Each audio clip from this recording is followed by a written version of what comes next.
کیا وجہ ہے کہ ہر سال کچھ نہ کچھ ڈنمارک سے بات شروع ہوتی ہے؟ مسلمان 56 ملک ہیں تو پاکستان ان میں ایٹمی ملک ہے، تو کیا وجہ ہے کہ ان کو اور کوئی کام نہیں آتا؟ آزادی اظہار کے نام پر نبی کریم صلی اللہ علیہ وسلم، ان کو پتہ بھی تقریباً 6 سے 7 ارب جو کیلکولیٹڈ ہے مسلمان دنیا میں رہتا ہے، وہ رنجیدہ ہے۔ کل کو واقعہ اگر ہو جاتا ہے تو پھر دنیا کہے گی کہ بھی کیا ہوا، کیا کہیں؟ ہم سب مسلمان ہیں، ہم سب کلمہ گو ہیں، اور سردار دو جہان رحمت للعالمین حضرت محمد صلی اللہ علیہ وسلم کے خلاف جو انٹرنیشنل ایک ایجنڈے کے طور پر وہ ڈنمارک ہو، وہ فرانس ہو، یا میں سمجھتا ہوں کہ وہ یورپی کنٹری سے ہٹ کر انڈیا ہو یا امریکہ ہو یا کہیں کوئی بھی ہو، پوری دنیا میں کسی بھی جگہ پر یہ پری پلان میں سمجھتا ہوں کہ کمپین لانچ کی جاتی ہے۔ میں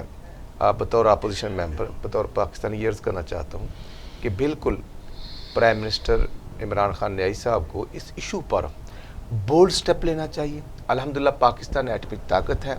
56 کنٹری سے واحد ملک ہے جو ڈکلیئرڈ ایٹمی طاقت ہے، اور جب پاکستان ایٹمی طاقت بن رہا تھا اس وقت بھی پاکستان کی مخالفت ہو رہی تھی،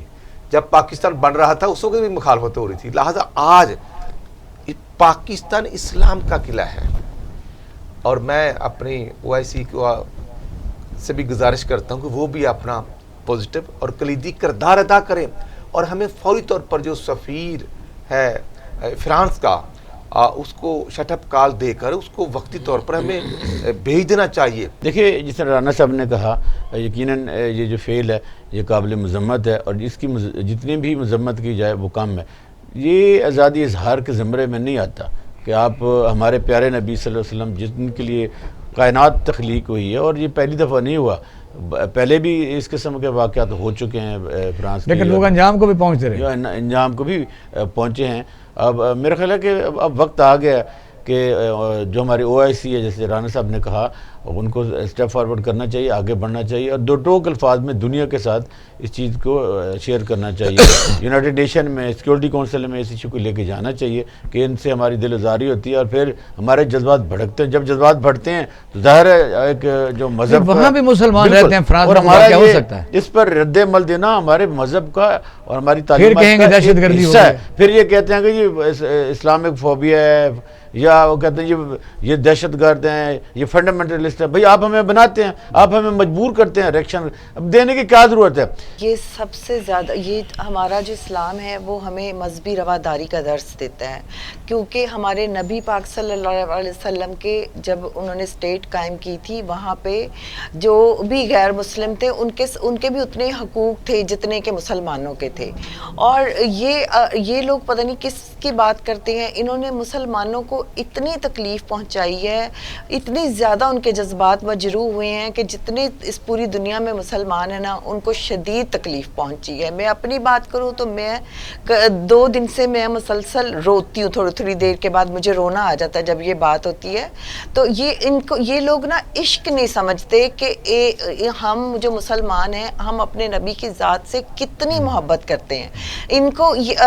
ہمارے مطلب کسی ایک ملک پہ کوئی دوسرا ملک حملہ کر دے، ایک مسلمان ملک پہ کوئی کافر ملک بھی حملہ کر دے، ہم لوگ ایک ملک ساتھ دے گا دوسرا نہیں دے گا، کوئی کنڈیم کرے گا کوئی نہیں کرے گا، کوئی شیعہ کا ساتھ دے گا کوئی سنی کا ساتھ دے گا، مطلب لیکن جس وقت نبی پاک صلی اللہ علیہ وسلم کی ذات کی بات آتی ہے اس وقت کوئی شیعہ، کوئی سنی، کوئی ملک ایسا نہیں رہتا جن کے عوام کو، جن کے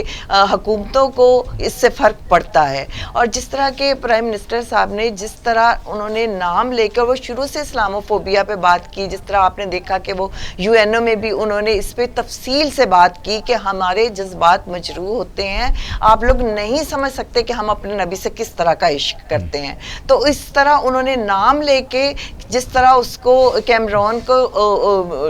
باقاعدہ نام لے کے اس کو اس کی مذمت کی ہے، اور کہا ہے کہ سے باز آ جائیں اور اپنے الفاظ واپس لیں اور اپنی جو انہوں نے یہ سارے کارٹون بنائے ان کو واپس لیں. اور جس طرح اردوان صاحب نے میری بات سنی, یہ ایک بات سمجھنے کی, انہوں نے کہا کہ اس کو دماغی ہاسپٹل میں علاج کرانا چاہیے. تو انہوں نے ترکی سے اپنا فرانس نے